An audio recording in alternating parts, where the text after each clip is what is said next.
Hi everybody, I hope this video finds you well. In today's video, we're going to be finishing up section 8.7, which introduced you guys to the variation of parameters method for solving non-homogeneous constant coefficient differential equations.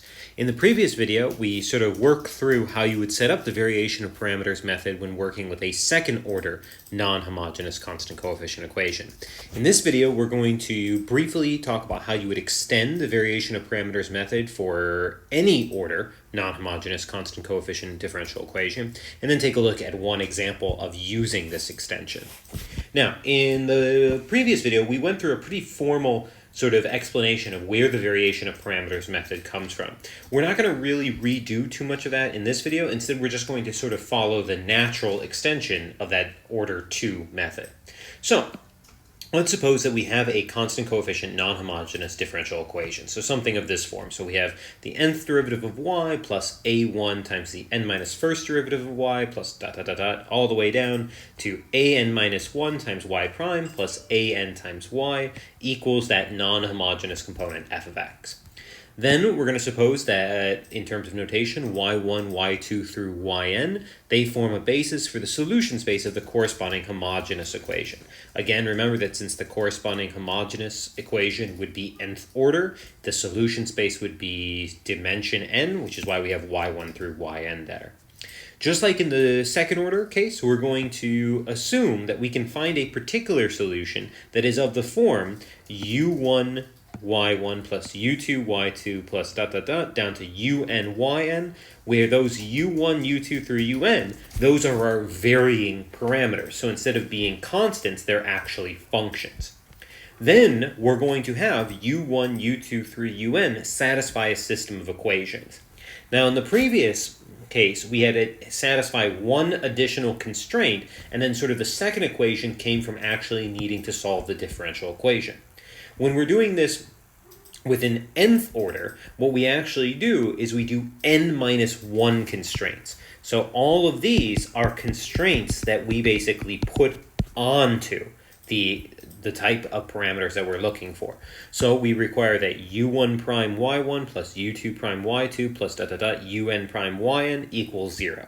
We require that u1 prime y1 prime plus u2 prime y2 prime plus dot dot dot un prime yn prime equals 0.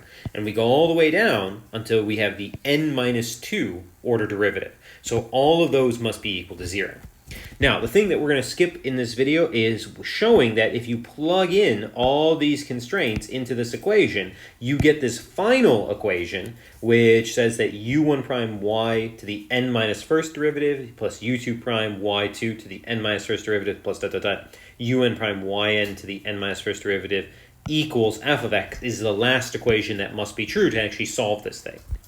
What we can say, though, even if we have to just basically take this on assumption or on faith here, right, is you should be able to see that this thing is going to be guaranteed to have solutions in terms of u1 prime, u2 prime, un prime.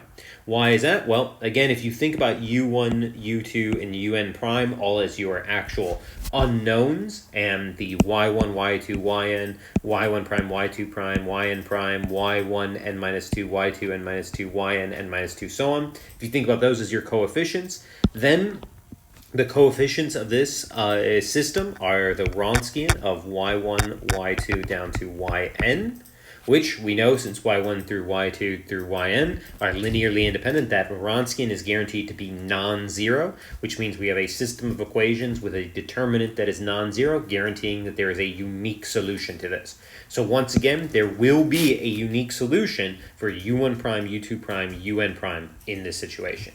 Once again, finding that unique solution won't be too bad, but then of course to actually find the u1, u2 through un, that will require integration, which may or may not be computationally doable. But in terms of theory, the extension of variation of parameters to n order is just like what we did for the degree 2. So let's go ahead and jump right in and take a look at one example of this. If you remember from the previous video, though, even doing this for second order can be computationally pretty intensive. So we're going to take a look at just one example of a third order case, because to be honest, beyond that, these things get really, really unwieldy. But let's go ahead and take a look at that example. So we're going to try to find the general solution to this differential equation. Y triple prime minus 6y double prime plus 12y prime minus 8y equals 36e to the 2x ln x. This 36e to the 2x ln x unfortunately cannot be annihilated using one of the differential operators. If it didn't have that ln x, we'd be all good. We could use something like d minus 2. But unfortunately, that ln x, none of our known differential operators that we've studied so far would annihilate that ln x as a product there. So unfortunately, we're stuck using this variation of parameters method. So as always, let's go ahead and start with determining the homogeneous solutions. So we're going to be considering d cubed minus 6d squared plus 12d minus 8 of y equals 0. Now, it might be a little bit tricky to figure out how to work with this because this is a cubic sort of differential operator. If you think about it as a polynomial, it's a cubic polynomial.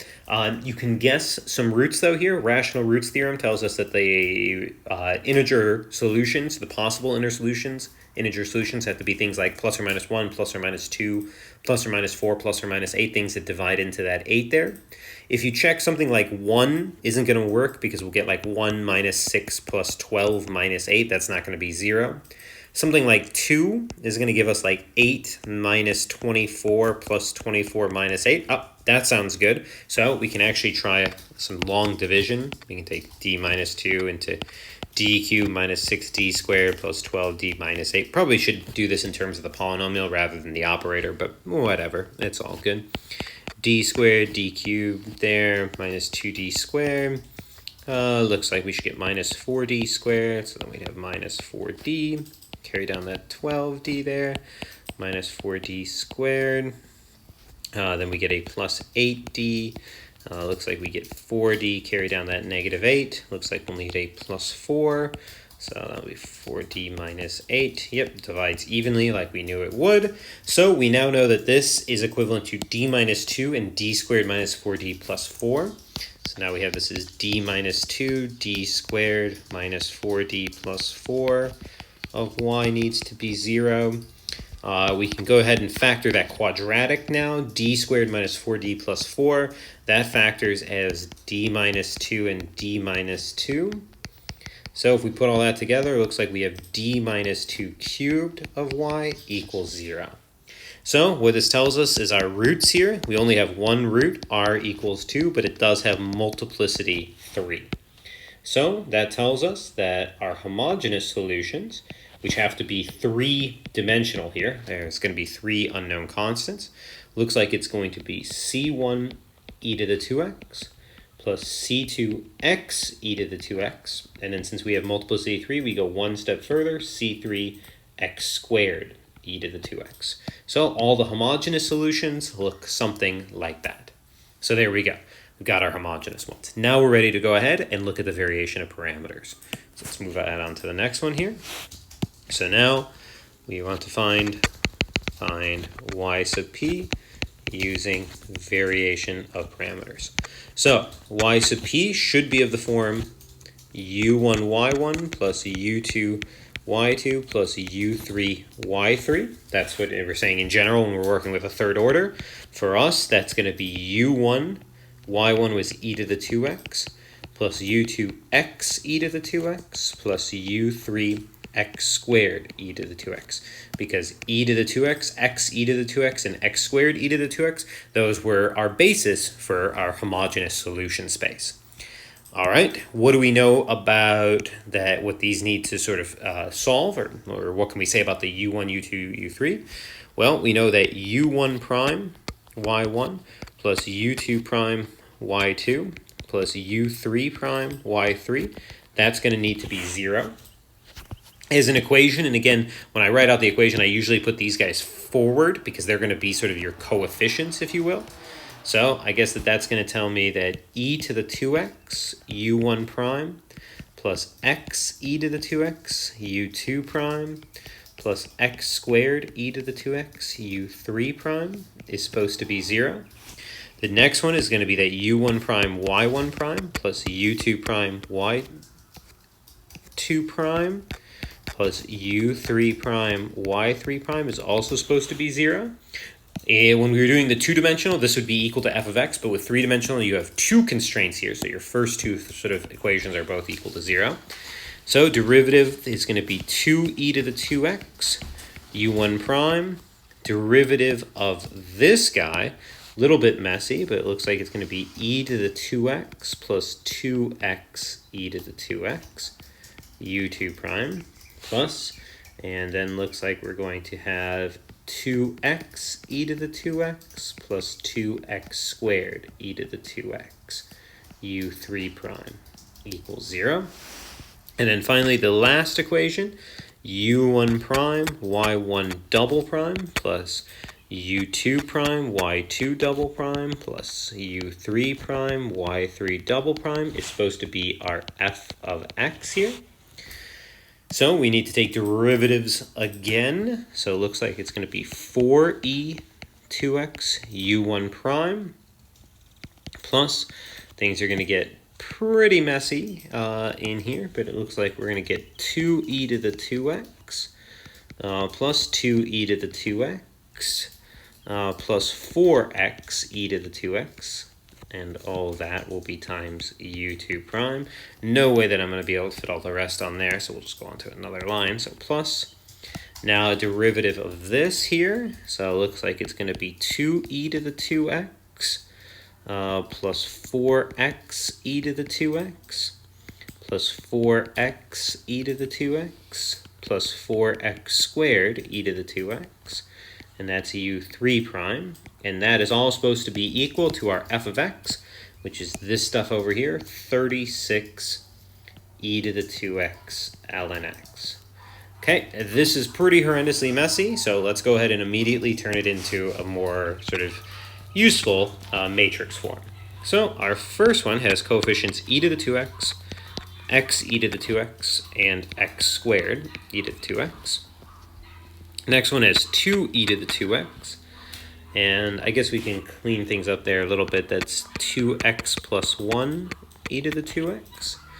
And then the other guy has 2x plus 2x squared e to the 2x. Just again combining some like terms there. And then finally the last one has 4 e to the 2x. And then looks like 4x plus 4 e to the 2x. And then in here, looks like we've got 4x squared plus 8x plus 2 e to the 2x. And the augmented part is 0, 0, and 36 e to the 2x ln x. All right, I think at this point we've said and written e to the 2x enough, so let's divide all that out. So we'll do 1 over e to the 2x r1, 1 over e to the 2x r2, and 1 over e to the 2x r3. We just said we were done writing e to the 2x, but we had to write it 3 more times to do those divisions, but that's okay. So that means it looks like we should have 1, x, and x squared, and 0. Then it looks like we should have 2, 2x plus 1, and 2x squared plus 2x, and 0. And then finally 4, 4x plus 4, 4x squared plus 8x plus 2, and then 36 ln x here. All right, now we are ready to start putting this into row echelon form, so let's use this guy to clear out the stuff below. So we'll do R2 and replace it with R2 minus 2R1, and we'll do R3 and replace it with R3 minus 4R1. So looks like we should have 1x x squared, and then 0, and then 0, and 1, and then minus 2x squared, so 2x, and 0, and then finally 0, and looks like 4, and then 8x squared plus 2, and 36 ln x. So that cleans up things pretty nicely. Now we can use this guy to remove this stuff down here. So we can do R3 and replace it with R3 minus 4R2. So we can get 1x x squared, 0, 0, 1, 2x, 0, and 0, 0, When we subtract there, looks like we get 2 and 36 ln x. Okay, so this is close enough to a row echelon sort of form here. So we can just grab this guy and we'll pop that on to our next page here. All right, so let's go ahead and solve this, right? So this tells us that 2u3 prime of x is supposed to be 36 ln x, which looks like u3 prime is supposed to be 18 ln x. Then we can use that, this gives us that u2 prime plus 2x u3 prime is supposed to be 0. And that tells us that u2 prime plus 2x times this guy, so plus 36x ln x is 0, which I guess tells us that u2 prime is negative 36x ln x. And then finally, the top equation, u1 prime plus x u2 prime plus x squared u3 prime equals 0, tells us that u1 prime minus, because we're going to do x times this guy here, so minus 36x squared ln x plus x squared times this guy, so plus 18x squared ln x is supposed to be 0, which I guess tells us that u1 prime is supposed to be 18x squared ln x. So we now have u3 prime, we have u2 prime, and we have u1 prime in terms of what each of those derivatives is supposed to look like. So let's go ahead and solve each of those then by integrating. So we'll move on to another page here. So first one, we can go ahead and just do them in order. So u1 prime is 18 x squared ln x. So u1 prime is 18 x squared ln x. That means u1 is the integral of 18 x squared ln x dx. This is a product, so the easiest way to do this is integration by parts. We can let the u be that ln x and the dv be the 18x squared dx. du will be 1 over x dx. V looks like it'll be 6x cubed. So this tells us that u1 is 6x cubed ln x minus the integral v du. Looks like it's going to be 6x squared dx, and so u1 looks like it's going to be 6x cubed ln x minus 2x cubed. So there we go, there's our u1. Let's go ahead and look at u2 prime. u2 prime is supposed to be negative 36x ln x.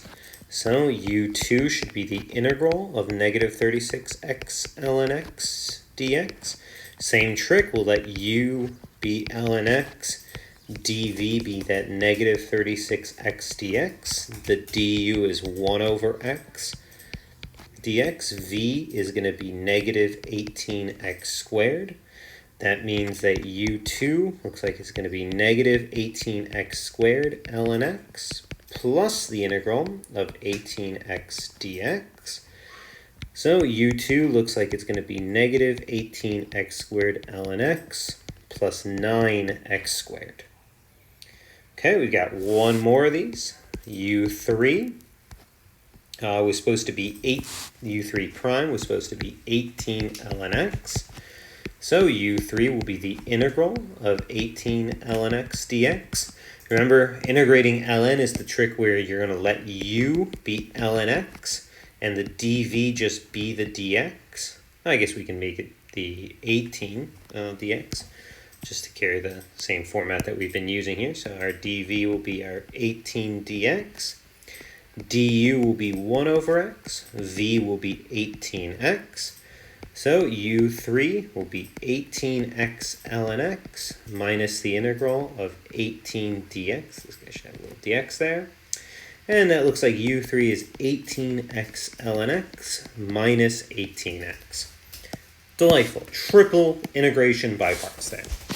Okay, so we now know that our particular solution, which was supposed to be of this form here, where our y1 was e to the 2x, x e to the 2x, and x squared e to the 2x.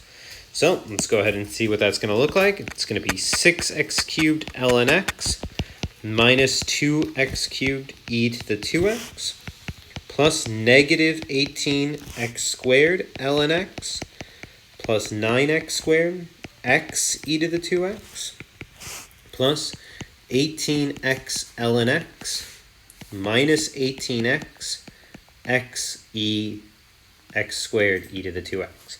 Now, we could just carry it like this, and in the past we have, but I do want to just point out that there are some simplifications. If you notice, you can distribute these x's in, and you're going to get some interesting things here.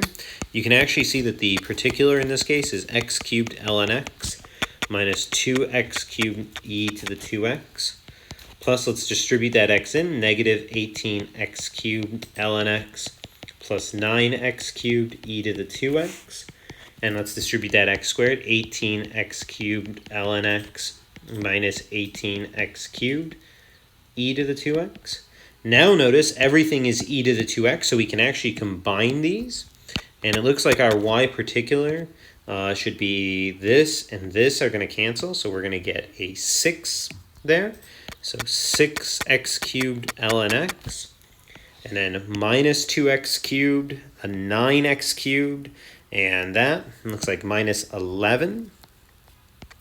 So minus 11 x cubed there, e to the 2x.